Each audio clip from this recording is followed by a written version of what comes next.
எல்லாருக்கும் வணக்கம்.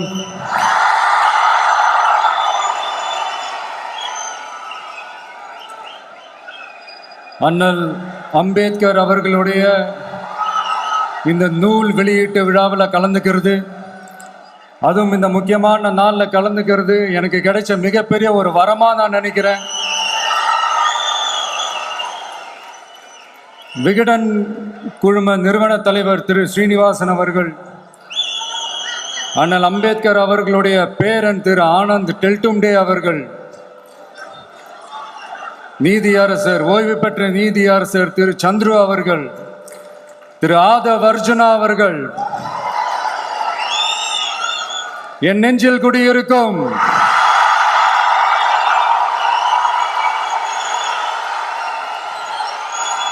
என்னுடைய நண்பா நண்பிகள், தோழா தோழிகள்,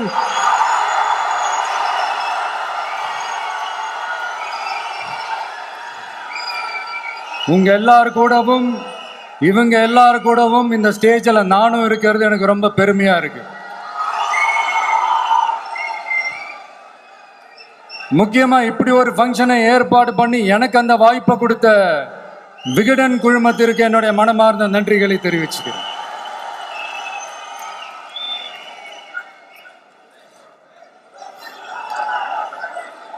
இன்னைக்கும் நிறைய பேர்கிட்ட உங்க ஃபேவரட்டான ஹாலிடே டெஸ்டினேஷன் எதுன்னு கேட்டீங்கன்னா நியூயார்க் சிட்டின்னு சொல்லுவாங்க. ஏன்னா அங்கே போய் ஒரு 2-3 நாள் தங்கிட்டு வர்றதே அது ஒரு பெரிய ஸ்டேட்டஸ் ஆகவும் ஒரு பெரிய அச்சீவ்மெண்ட் ஆகவும் நினைப்பாங்க. ஆனால் 100 வருஷத்துக்கு முன்னாடியே நியூயார்க்லாம் போய் அங்கே உலக புகழ் பெற்ற கொலம்பியா யூனிவர்சிட்டிலலாம் போய் படித்து டாக்டர் பட்டம் வாங்கி சாதிச்ச ஒரு அசாத்திய மாணவர் ஒருத்தர் இருந்தார். அது கூட பெருசு இல்லை, அவர் எந்த சூழ்நிலையில அங்க போய் படிச்சு சாதிச்சாருன்றதான் மிகப்பெரிய விஷயம். அன்னைக்கு அந்த மாணவரை, நீ இந்த சாதியில பிறந்திருக்கிற, உனக்கெல்லாம் படிக்கிறதுக்கெல்லாம் தகுதி இல்லை, நீ எல்லாம் எதுக்கு ஸ்கூலுக்கு வர, அப்படி இப்படின்ட்டு அவர் வாழ்ற சமூகமே அவரை தடுத்துச்சு. அதையும் மீறி அந்த மாணவர் பள்ளிக்கூடம் போனா சக மாணவர்களுடன் சரிசமா உட்கார்ந்து படிக்க அவருக்கு அனுமதி இல்லை. தாக எடுத்தா தண்ணி கூட குடிக்க முடியல. அப்படி அத்தனை சக்திகளும் அவருக்கு எதிராக இருந்தது. ஆனா ஒரே ஒரு சக்தி மட்டும்தான், நீ படி, எத்தனை தடைகள் வந்தாலும் படி, தொடர்ந்து படி அப்படின்னு சொல்லிக்கிட்டே இருந்தது. அதுதான் அந்த மாணவருக்குள்ள இருந்த அந்த வைராக்கியம். அந்த சின்ன வயசுல அந்த மாணவருக்குள்ள எப்படி அப்படி ஒரு வைராக்கியம் வந்துச்சுன்னு நினைச்சு பார்க்கும்போது உண்மையிலே பிரமிப்பா தான் இருந்துச்சு. அந்த வைராக்கியம் தான் அந்த மாணவரை பிற்காலத்துல இந்த நாட்டோட ஒரு தலை சிறந்த இன்டெலெக்சுவலா டிரான்ஸ்ஃபார்ம் ஆகிறதுக்கும் காரணமா இருந்துச்சு. எனக்கு தெரிஞ்ச உலக வரலாற்றிலே இப்படி ஒரு டிரான்ஸ்ஃபர்மேஷனை யாரும் பார்த்திருக்க மாட்டாங்க. அந்த மாணவர் வேற யாரும் இல்லை, நம்மளுடைய அண்ணல் அம்பேத்கர் அவர்கள் தான்.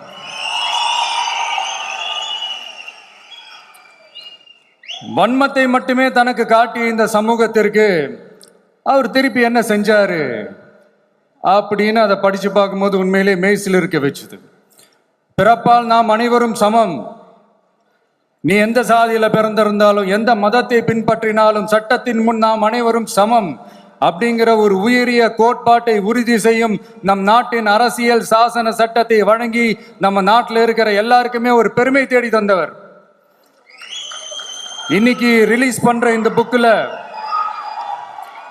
எல்லோருக்குமான தலைவர் அம்பேத்கர் அப்படின்ற அந்த புக்கில் ஒரு 100க்கும் மேற்பட்ட கட்டுரைகள், நேர்காணல்கள் எல்லாமே இருக்குது.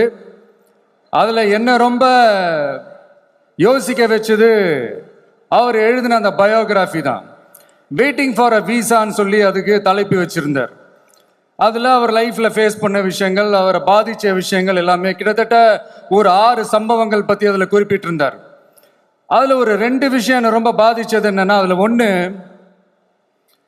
அவருக்கு 9 இயர்ஸாக இருக்கும்போது அவரும் அவருடைய பிரதரும் வெளியூரில் இருக்கிற அவங்க அப்பாவை பார்க்கறதுக்காக போகிறாங்க. அப்போ ட்ரெயின்லேருந்து இறங்கி இந்த மாட்டு வண்டிக்காக வெயிட் பண்ணிட்டு இருக்கும்போது ஒருத்தர் கூட அவங்கள ஏற்றிட்டு போகிறதுக்கு தயாராக இல்லை. ஏன்னா அந்த அளவுக்கு தீண்டாமை கொடுமை. அப்புறம் கொஞ்சம் எக்ஸ்ட்ரா பணம் காசெல்லாம் கொடுக்குறோன்னு ஒரு வண்டிக்காரர் ஒத்துக்கிறார். அப்போ கூட அந்த வண்டிக்காரர் என்ன பண்ணுறாருன்னா, அந்த பசங்களை வண்டி ஓட்ட சொல்லிட்டு இவர் தீட்டு பட்டுடும்னு சொல்லி வண்டியில் ஏறாமல் நடந்து போகிறார். அந்த நாள் முழுக்க அந்த பசங்களுக்கு குடிக்க தண்ணி கூட கொடுக்காம அந்த டிராவல் எவ்வளவு கொடுமையாக இருந்துச்சுன்னு சொல்லி அதில் மென்ஷன் பண்ணியிருந்தார்.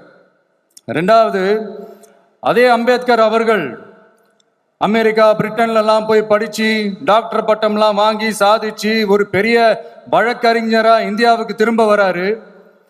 அப்போ மும்பைக்கு பக்கத்தில் ஒரு கிராமத்துக்கு அவரை கூப்பிடுறாங்க. அப்போ அவர் ஒரு அரசாங்க பொறுப்பில் இருக்கிறார். அந்த கிராமத்துக்காரங்க ஒரு வண்டியை ஒன்று ஏற்பாடு பண்ணி அவரை கூட்டிட்டு வரணும்னு நினைக்கிறாங்க. ஆனால் அந்த வண்டி ஓட்டுறவர் அவருக்கு சமமாக உட்காந்து வண்டி ஓட்டுறதுக்கு யோசிக்கிறார், மறுக்கிறார்.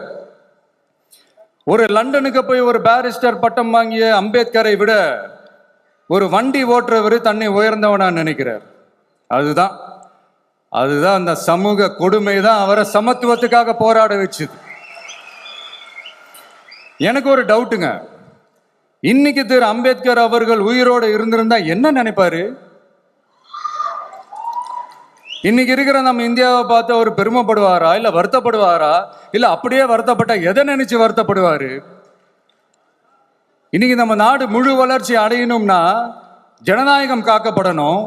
அந்த ஜனநாயகம் காக்கப்படணும்னா அரசியல் அமைப்பு சட்டம் காக்கப்படணும். அதுக்கான பொறுப்பு, அந்த கடமை நம்ம ஒவ்வொருத்தருக்கிட்டையும் இருக்கணும்னு தோணுச்சு. அந்த பொறுப்போடும் அந்த கடமையோடும் தான் இதை நான் ஆணித்தரமாக சொல்கிறேன். ஜனநாயகத்தை நாணிவேர் ஃப்ரீ அண்ட் ஃபேர் எலெக்ஷன்ஸ், சுதந்திரமான மற்றும் நியாயமான தேர்தல். தேர்தல் நியாயமாக நடக்கலைன்னு நான் சொல்ல வரல, பட் சுதந்திரமாகவும் நியாயமாகவும் தான் தேர்தல் நடக்குது அப்படிங்கிற அந்த அசைக்க முடியாத நம்பிக்கை நம்ம ஒவ்வொரு இந்தியனுக்கும் இருக்கணும்னு தோணுச்சு. அது அமையணும்னா தேர்தல் ஆணையர்கள் கான்சென்சஸ், அதாவது ஒருமித்த கருத்து அடிப்படையில் மட்டும்தான் நியமிக்கப்பட வேண்டும் அப்படின்றத என்னுடைய ஒரு வலிமையான ஒரு கோரிக்கை. ரெண்டாவது, ஏப்ரல் 14 அண்ணல் அம்பேத்கர் அவர்களுடைய பிறந்த நாள். அன்னைக்கு தான் நம்ம ஒட்டுமொத்த இந்தியர்களுக்குமான ஜனநாயக உரிமைகள் பிறந்த தினம். அதனால அந்த டேட்டை இந்தியாவோட ஜனநாயக உரிமைகள் தினமா அறிவிக்கணும்.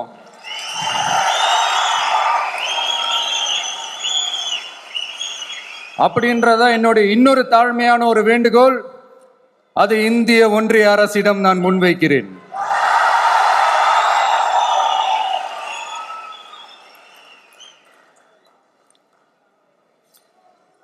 அம்பேத்கர் அவர்களை பத்தி யோசிக்கும் போது கண்டிப்பா சட்டம் ஒழுங்கு சமூக நீதியை பத்தி யோசிக்காம இருக்கவே முடியாது. இன்னைக்கும் மணிப்பூர்ல என்ன நடக்குதுன்னு நம்ம எல்லாருக்குமே தெரியும். ஆனா அதை பத்தி கொஞ்சம் கூட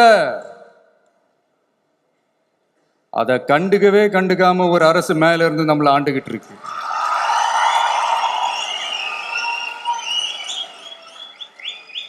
சரி, அங்கதான் அந்த அரசு அப்படி இருக்குன்னா இங்க இருக்கிற அரசு எப்படி இருக்கு?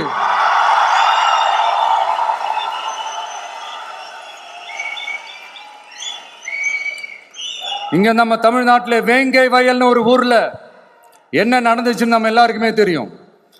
சமூக நீதி பேசுற இங்க இருக்கிற அரசு அதுக்கு எந்த விதமான ஒரு நடவடிக்கை எடுத்த மாதிரியே எனக்கு தெரியலையே. இவ்வளவு காலங்கள் தாண்டி, இத்தனை வருஷங்கள் தாண்டி ஒரு துரும்ப கூட கிள்ளி போடலையே.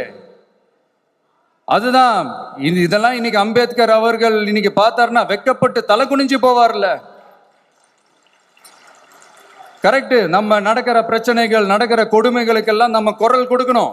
ஆனா நடக்கிற பிரச்சனைகள் ஒன்னா ரெண்டா, பெண் குழந்தைகளுக்கு எதிரா, பெண்களுக்கு எதிரா, ஏன் மனித உயிர்களுக்கு எதிரா, இதெல்லாம் நம்ம பார்க்கிறோம், படிக்கிறோம், மற்றவங்க கிட்ட இருந்து கேட்டு தெரிஞ்சுக்கிறோம். இதுக்கெல்லாம் ஒரு நிரந்தரமான ஒரு தீர்வு என்ன தெரியுமா? ரொம்ப சிம்பிள் தான்.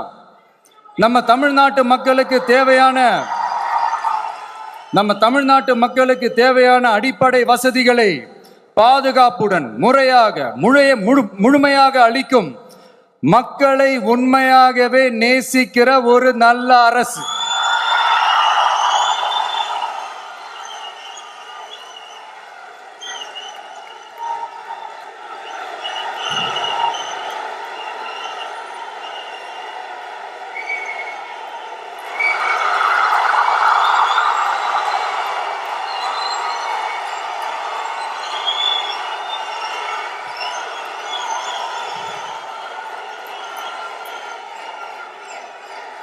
அதான் சொன்னேன், இது அமைஞ்சிட்டாலே போதும், அதான் ரொம்ப சிம்பிள்னு சொன்னேன். அதனால இங்க டெய்லி நடக்கிற பிரச்சனைகளுக்கு சம்பிரதாயத்துக்காக ட்வீட் போடுறதும், சம்பிரதாயத்துக்காக அறிக்கை விடுறதும், சம்பிரதாயத்துக்காக நானும் மக்களோட மக்களா இருக்கிறேன்னு காட்டிக்கிறதும், சம்பிரதாயத்துக்காக மழை தண்ணியில நின்று போட்டோ எடுக்கிறதும்,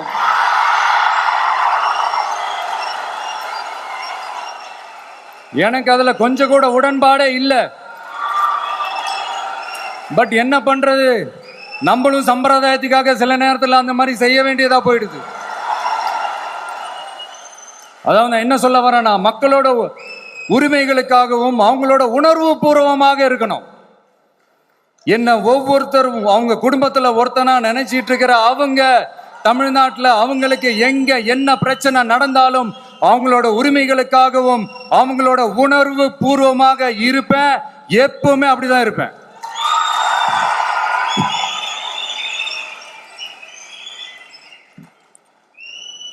மக்கள் உணர்வுகளை மதிக்க தெரியாத, மக்களுக்கு அடிப்படை சமூக நீதியான பாதுகாப்பை கூட உறுதி செய்ய இயலாத, கூட்டணி கணக்குகளை மட்டுமே நம்பி இருமாப்புடன் 200 வெல்வோம்,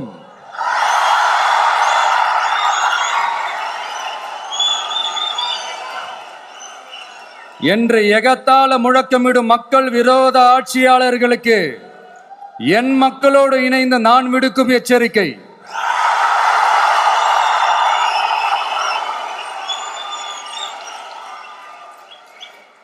நீங்க உங்களோட சுயநலனுக்காக பல வழிகளில் பாதுகாத்து வரும் உங்கள் கூட்டணி கணக்குகள் அனைத்தும் 2026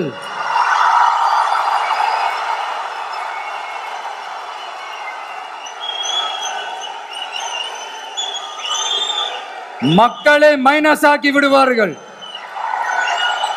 மக்களே மைனஸ் ஆக்கி விடுவார்கள். மக்களே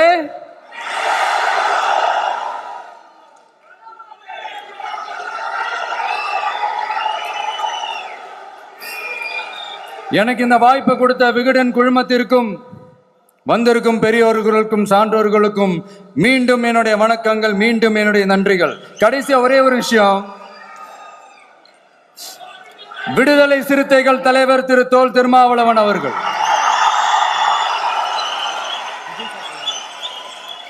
அவங்களால இன்னைக்கு வர முடியாம போச்சு.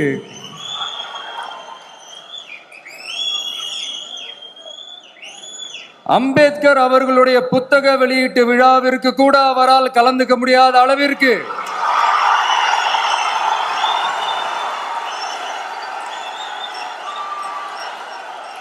கூட்டணி கட்சிகள் சார்ந்து எவ்வளவு பிரஷர் இருக்கும் என்று என்னால் யூகிக்க முடிந்தாலும்